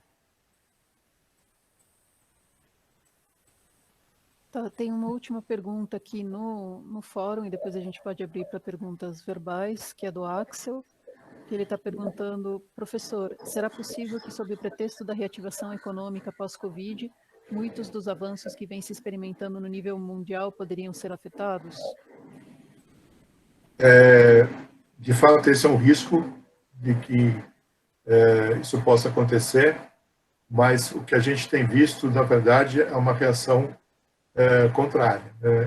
Se a gente vê o plano de recuperação econômica da Comunidade Econômica Europeia, é um plano muito mais preocupado com impactos ambientais do que qualquer outro plano anterior. Então, a questão nós tivemos uma parada da economia, nós vamos ter que investir milhões de euros na retomada dessa economia, então eu preferencialmente vou investir esses euros em atividades menos impactantes.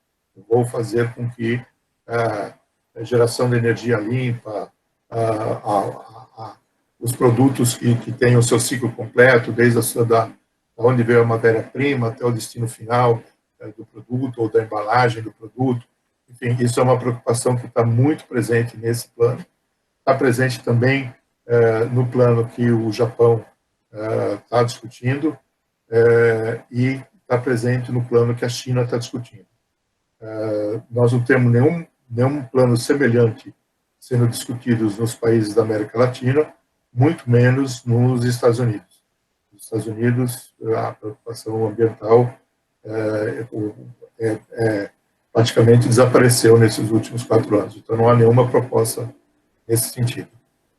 Não sei, em relação à Rússia e aos países do leste europeu, não vi nada a respeito de como é que está sendo a discussão. Mas há uma preocupação muito grande de que a retomada seja uma retomada de uma economia muito mais descarbonizada e mais limpa.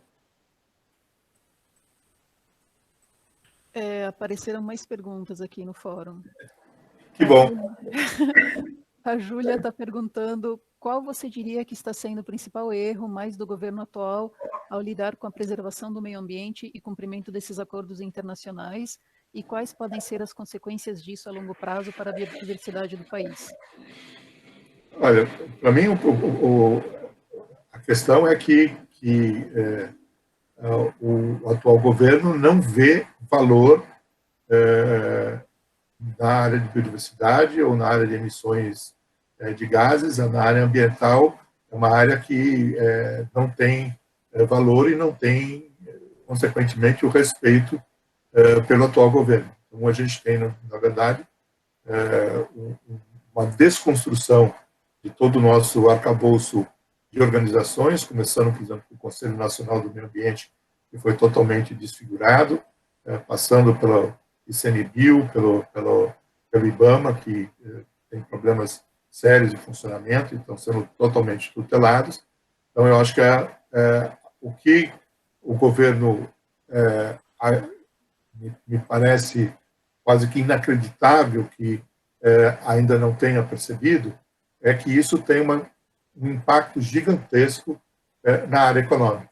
Então, nós já tivemos manifestação de investidores do exterior dizendo que não vão investir, nós vamos ter que sair dessa recessão econômica de alguma forma e nós precisaríamos de investimento do exterior, e os investidores já deixaram claro que não vão investir no país se não houver uma mudança radical na sua relação com o meio ambiente. O mesmo aconteceu com alguns fundos brasileiros e bancos brasileiros que se colocaram da mesma forma. Se a gente olha os produtores de commodities para exportação, eles estão enfrentando cada vez mais dificuldades por causa das exigências ambientais que estão sendo feitas. Então, para mim, isso é um tiro no pé. Eu só espero que, quando que haja uma reversão desse comportamento, seja nesse governo, seja num governo futuro, antes da gente chegar num ponto de não retorno. Existem vários estudos que indicam que o desmatamento na Amazônia está chegando num limite além do qual a floresta não vai conseguir se recuperar.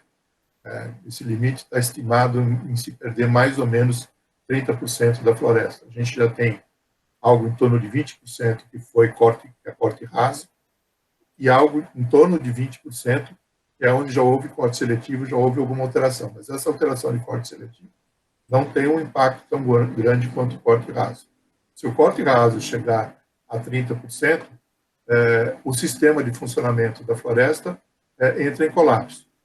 Qual que é esse sistema? A gente tem a umidade, a formação de nuvens no litoral, em cima do oceano.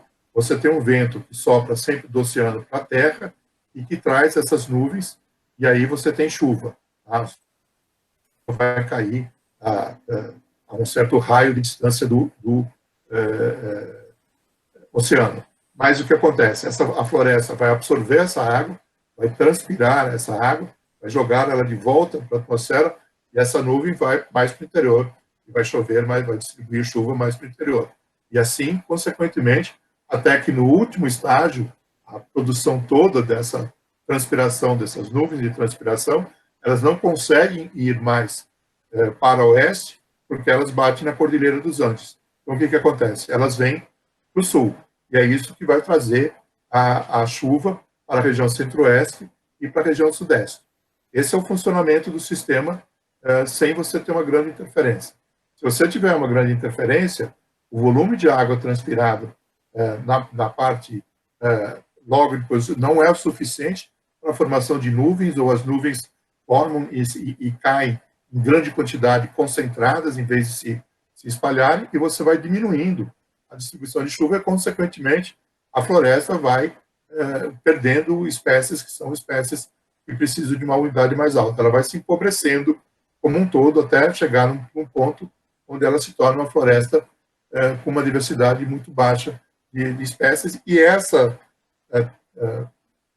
carregamento de água que vem para a região centro-oeste e para a região sudeste, que é fundamental para a produção, ela diminui ou ela é completamente interrompida. É isso que nós estamos sentindo esse ano. Ela diminuiu consideravelmente, nós não tivemos o período de chuvas no Pantanal, nós também não tivemos um período de chuva adequado aqui na região sudeste, nós estamos entrando, várias regiões estão entrando em racionamento de água, porque você não teve o volume normal de chuvas que você deveria ter. Agora, isso é flutuação, isso pode ter acontecido esse ano, tem uma série de outros fenômenos que estão acontecendo que resultam nesse ano. Ainda não é o fato de que a floresta não esteja mais funcionando. Mas se você chegar a esses limiares, que são calculados em torno de 30% de corte raso da floresta, esse sistema vai deixar de funcionar. E isso vai ter consequências para a distribuição de chuvas no território nacional como um todo, na América do Sul como um todo, na verdade. Então, se espera que a gente consiga ter uma mudança de relacionamento com a área ambiental no governo antes que a gente chegue nesse ponto. Tem mais uma questão aqui. A Natália está falando o seguinte: considerando os impactos do desmonte das políticas ambientais no Brasil, gostaria de saber a sua opinião desse panorama aqui no estado de São Paulo. Como o senhor destacou, um dos pontos ressaltados pelo Biota FAPESP refere-se à necessidade de restauração de áreas além da conservação. Como a extinção do Instituto Florestal pode impactar a política ambiental aqui em São Paulo? Ai, Natália, tem certeza que você fez essa pergunta? É tanto quanto complicado de responder. Vamos por partes.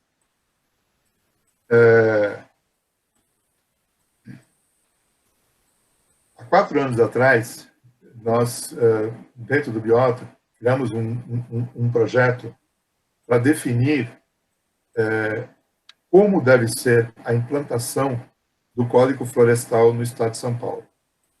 Por que eu estou dizendo isso? Porque o Código Florestal, se ele for implantado e a gente tiver regras rígidas, ele vai exigir que cada propriedade, média ou grande, não afeta as pequenas, mas as propriedades médias ou grandes, elas vão ter que ter 20% da sua área com vegetação nativa. Nós não temos isso. Há um déficit, que a gente chama de reserva legal, que são esses 20%, enorme no Estado. Então, a gente vai ter que ter processos muito intensos de restauração. Existem alguns mecanismos que o proprietário pode utilizar para ele não ser obrigado a fazer a restauração. Se a propriedade dele, se ele está menos desses 20%, ele pode comprar uma outra propriedade e compensar numa outra propriedade. Então, desde há 4 anos, nós estamos discutindo como que isso deve ser feito, qual é a melhor forma de fazer isso no Estado de São Paulo, de forma que você atenda à necessidade dos proprietários, atenda à necessidade de conservação, restaurando as áreas que são necessárias, e a retomada dos ciclos hidrológicos, que também estão afetados aqui no Estado de São Paulo.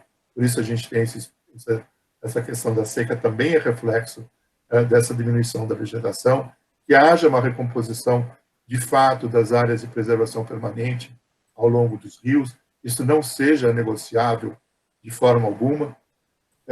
Então, esse projeto começou antes do atual governo. Quando houve a mudança de governo, a gente continuou com o projeto e continuou com as reuniões, e são reuniões onde a gente envolve proprietários, a gente envolve governo, a gente envolve o Ministério Público, a gente envolve ONGs e a gente envolve pesquisadores. E é uma reunião dessas que vai acontecer de novo agora no dia 5, que é a última reunião desse projeto temático. Então, essa proposta está sendo fortemente combatida pela atual Secretaria da Agricultura. Nós estamos tendo um enorme problema de discutir e de implementar. A Secretaria da Agricultura quer criar vários mecanismos para que essa necessidade de restauração seja mínima, que o proprietário use todos os subterfúgios possíveis, quer dizer, está desprezando todo o conhecimento científico acumulado aqui no Estado, canalizado pelos últimos 20 anos do Biota. Na verdade, nós estamos fazendo pesquisa em biodiversidade no Estado há pelo menos 150 anos, e o que o Biota fez foi reunir tudo isso. Então, não há uma sensibilidade do governo com a área ambiental, não apesar do governador dizer que ele segue a ciência, etc., na área ambiental, isso é totalmente desprezado. E nós estamos tendo uma dificuldade muito grande de conseguir negociar.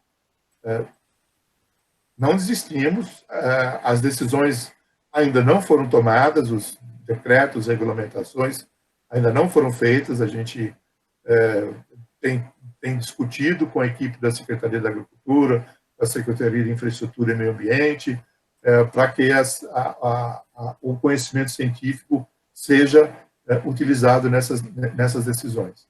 Se isso de fato acontecer, nós vamos ter um processo de restauração muito intenso no Estado. Nós tivemos um processo de restauração que foi feito pela indústria de papel e celulose, porque isso é uma exigência internacional. Então, eles seguem a reserva legal, eles fazem a recomposição da reserva legal, eles fazem a restauração de APP, porque senão eles não conseguem exportar a celulose e o mercado deles é 88% é do exterior, eles não podem não exportar o produto deles, mas a gente não tem esse comportamento, por exemplo, no setor de cana-de-açúcar. Algumas usinas estavam fazendo projetos de restauração, estavam andando, esperando decisões em relação ao Código Florestal, e agora pararam. Todo mundo parou de fazer a restauração, parou de fazer o que estava fazendo, esperando qual vai ser a decisão do governo do Estado. Lógico que o fechamento, não é um fechamento, mas a fusão do Instituto de Botânica com o Instituto Florestal, com o Instituto Geológico, vai ter um impacto muito grande. Porque quem que são os nossos parceiros lá na Secretaria do Meio Ambiente? São os técnicos, são os profissionais, são os pesquisadores, muitos deles formados dentro do programa Biota, e que hoje, através de concursos, estão em cargos das diferentes secretarias, que são os nossos interlocutores. Então, no momento, assim, os pesquisadores, eles estão perdidos, eles não sabem o que vai acontecer, como é que é essa fusão, o que isso vai significar, porque, do ponto de vista financeiro, isso representa muito pouco, porque as pessoas não podem ser mandadas embora porque elas são funcionários públicos. Então, não vai diminuir a folha de pagamento, que seria o grande impacto que isso possivelmente pode ter. Então, a gente não consegue entender. Eu faço parte de 2 conselhos da Secretaria, os conselhos fizeram documentos fortíssimos contra essa fusão e fomos ignorados. Então, vai ter um impacto, sem dúvida.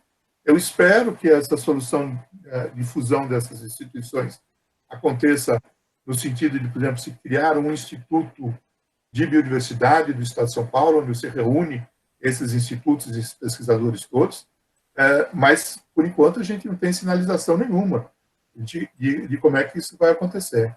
Então, a gente está realmente numa situação muito difícil, porque nós temos um embate sério com a Secretaria da Agricultura e os nossos principais interlocutores na Secretaria de Infraestrutura e Meio Ambiente perderam força nessas negociações.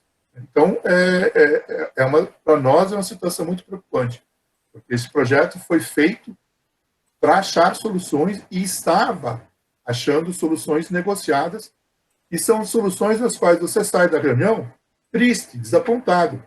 Então, assim, mas o cara tinha que repor 20%, o que nós negociamos ali, ele vai repor 15%, e o outro 5% ele vai usar na regularização fundiária de uma unidade de conservação. Que é uma área que já está conservada, mas que não foi feito o processo de desapropriação, ele vai comprar e vai doar esses 5% para o Estado. Então, do ponto de vista de aumentar a área de conservação, eu não aumentei nada. Isso hoje já faz parte de um parque, de alguma coisa. Mas eu queria que o cara tivesse que repor os 20%. O proprietário sai de lá e fala assim, eu queria poder comprar 20% dentro de uma unidade de conservação para fazer essa compensação.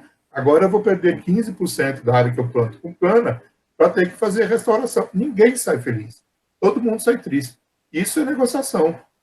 E era nessa negociação que a gente estava, bastante avançado de chegar num acordo que não é o ideal para nós, não é o ideal para eles, mas é o acordo que é possível e que garantia, pelo menos, uma restauração funcional de florestas, organizada, de manter aqui as propriedades tivessem as suas áreas de reserva legal contíguas, então você aumenta o espaço, e não um pedacinho de floresta aqui, outro pedacinho acolá, outro pedacinho, você tivesse áreas maiores. Enfim, tudo isso estava sendo negociado. Parou tudo. Parou tudo porque hoje os proprietários se sentem, principalmente os grandes proprietários, se sentem mais fortalecidos. Não, vamos esperar o que o governo decide. E ao mesmo tempo, perdemos, no momento, pelo menos, os pesquisadores com quem a gente trabalhava, porque está todo mundo preocupado em saber como é que vai ser o seu futuro profissional. Espero ter respondido a sua questão. Nossa, que desgraça. Bom, vou continuar com as próximas perguntas aqui. É aquele estado que tem a maior base científica para poder fazer as coisas decentemente, ignora isso e sai aí fazendo besteiras que vão custar caro para os próprios proprietários. E uma parte deles sabe disso, só que fala mais alto o lucro imediato, não o que você está vendo a meio termo, porque se a gente tiver água suficiente, você vai priorizar água para quê? O principal usuário de água, quase 60%, quase 70% da água, é usada para irrigação de culturas. Se você não tiver água e você vai priorizar a água para o setor urbano, porque as pessoas não vão morrer de sede, vai faltar água para a irrigação deles. Quer dizer, é uma coisa tá conectada à outra, mas a visão é uma visão imediatista, é a safra do ano que vem. Bom, a próxima questão é do Rodrigo, novamente. Ele pergunta, ainda sobre Brasil, tem alguma movimentação da sociedade de agricultores, tanto grandes como pequenos, de tentar contrapor essa lógica de destruição, acima de tudo, do governo federal? Tem os grandes agricultores já se manifestaram nesse sentido, porque estão sendo prejudicados com a exportação. Os pequenos agricultores se manifestaram também porque o prejuízo acaba respingando neles, e a gente está numa situação assim, que todo mundo está falando na mesma direção, pela primeira vez. Bancos, agricultores, comunidade científica, ONGs, está todo mundo falando que deve-se andar nessa direção. E o governo continua andando na direção oposta. Incrível. Desculpa.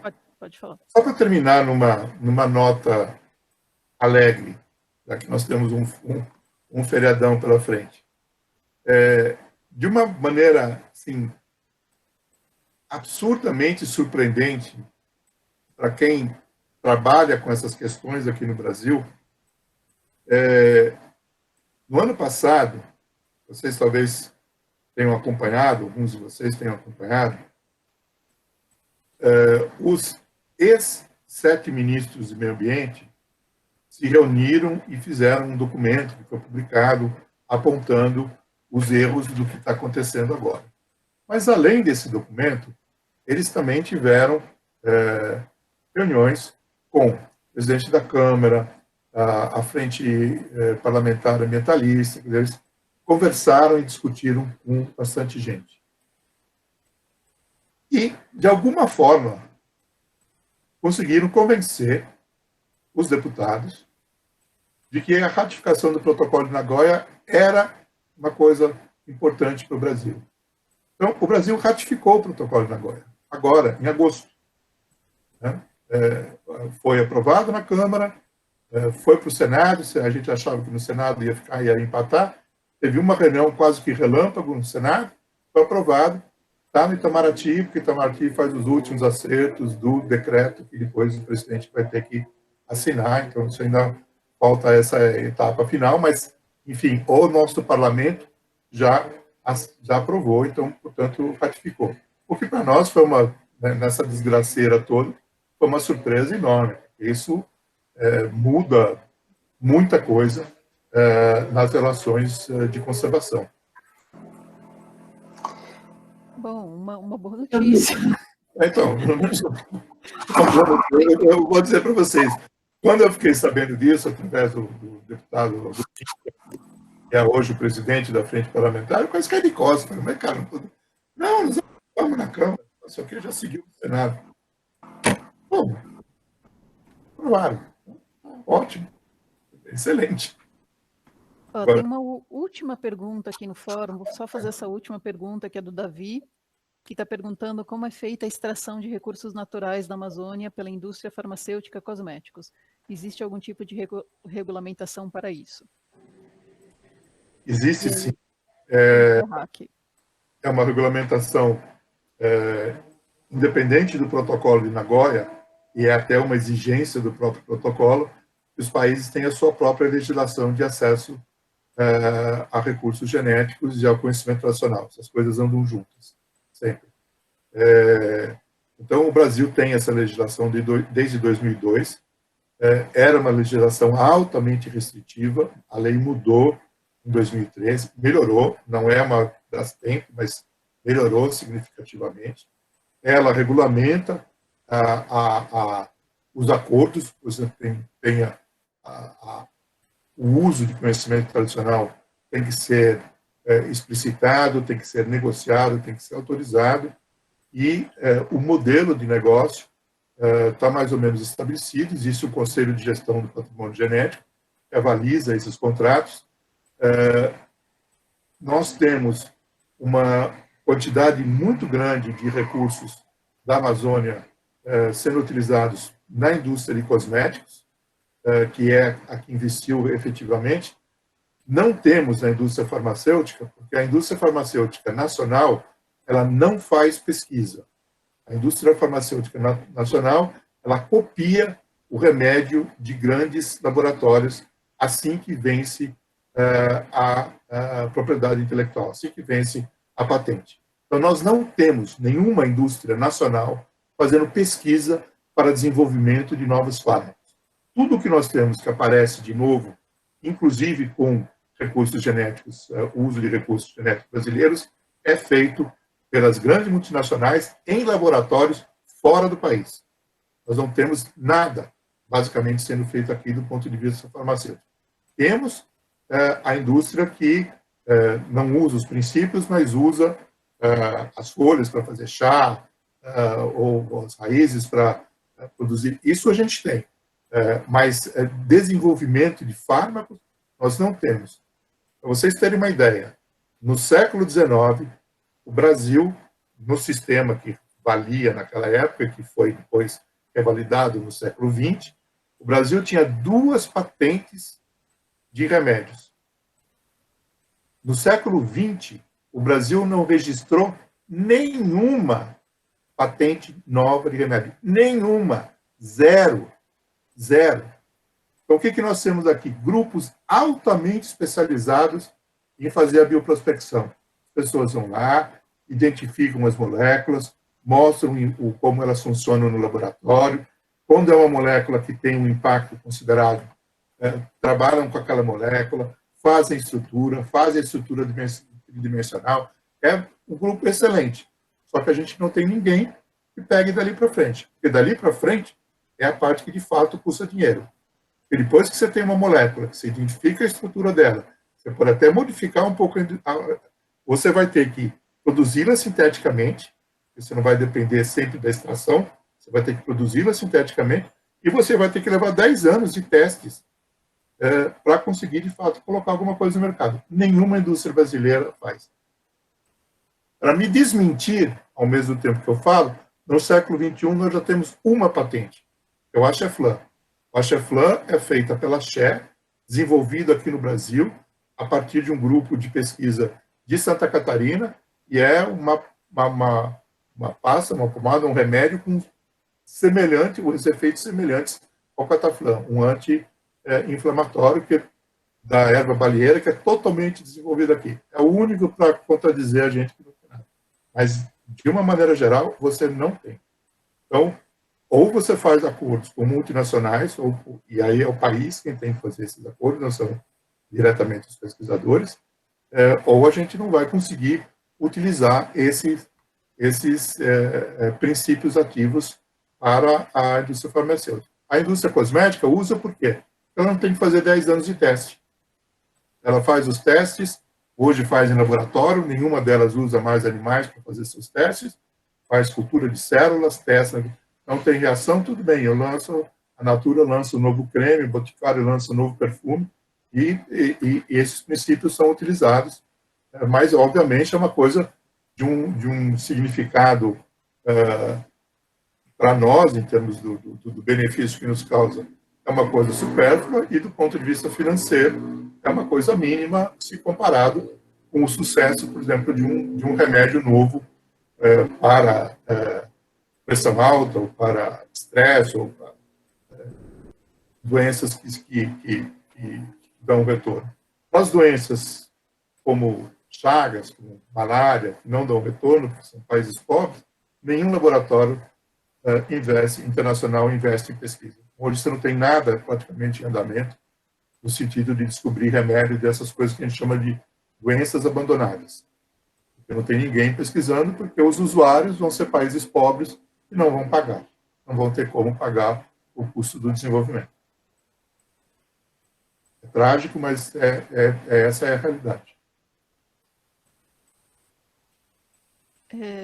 Bom, gente, faltam 3 minutos para 6. A Cris queria falar uma coisa. Então fala, Cris.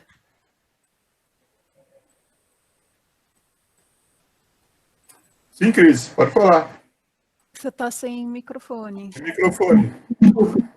Não, na verdade, eu estava aqui pensando nessa história de ser aprovado o protocolo de Nagoya agora, o quanto que isso não é mais uma estratégia, claro que foi ótimo, etc., mas uma estratégia de vender que o Brasil está ficando verde para as relações internacionais.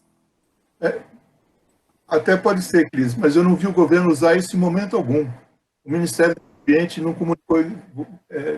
Eu fiquei sabendo porque acompanho o que a Frente Parlamentar está fazendo. Eu não vi nenhuma notícia de jornal ou a mídia dizendo, olha, que importante, finalmente o Brasil ratificou o acordo. Então, até pode ser, fazer parte do arsenal que eles querem colocar, olha, nós estamos ratificando esse protocolo. Mas, pelo menos até agora ele não foi usado em propaganda. Mas eu acho que talvez o que a Cristiana esteja falando, eu acho que é interessante, porque talvez seja para jogar lá para fora, em termos do acordo do Mercosul, etc, etc. Pode ser, acho que é uma especulação, mas eu acho que ela é muito plausível. Eu também acho que é muito plausível, só que eu ainda não vi sendo usada nesse sentido. Nem aqui dentro, nem lá fora. Os colegas de PBS, etc., ficam surpresos quando ou seja, não foi noticiado fora. Não foi alardeado fora. Agora, pode estar na manga para ser usado em algum momento. Concordo inteiramente. Acho uma especulação válida. Depois você olha quem são os relatores na Câmara e no Senado. Daí vocês vão ver a especulação. É que assim, se resolveu um grande impasse que existia em relação ao protocolo. Os grandes produtores do agrobusiness eram contrários à ratificação do protocolo, porque o protocolo tem umas áreas cinzas, e de fato tem. E nessas áreas cinzas não ficava claro se em algum momento poderia haver cobrança de royalties por espécies de outros países que já são largamente utilizadas. Por exemplo, se um dia nós teríamos que pagar à China royalties por estarmos usando a soja. Ficou claro que isso não é, isso é tratado em outros acordos, isso não impacta esse acordo. Poderá ser um problema? Poderá ter alguma negociação? Poderá. Se você precisar voltar aos cultivares silvestres da soja para algum melhoramento aqui, como aconteceu na década de 70, que nós precisamos de café da Etiópia para conseguir produzir mudas resistentes à ferrugem, que era um grande problema do café naquela época, aí os países terão que entrar num acordo. É uma negociação, você vai ter que entrar num acordo. Agora, a soja já está aqui há muito tempo, nós temos variedades nossas, elas foram desenvolvidas pela Embrapa, pelo IAC. Então ter que pagar por esse uso, jamais teremos que pagar. Assim como ninguém vai pagar por usar o amendoim, por usar a mandioca, são coisas que são tratadas fora desse acordo. Então, no momento em que se quebrou essa barreira, Cris, eu acho que aí houve menos resistência. Aí faltou realmente interesse. Faltou alguém ir lá e cutucar e mexer e dizer, olha, gente, vamos fazer esse negócio aqui andar. E essa discussão com os ministros, esse assunto surgiu de uma forma muito forte e acabou disparando esse andamento na Câmara. Agora, poderá ser usado para dizer, olha, como estamos preocupados, ratificamos o protocolo? Isso, sem dúvida, poderá.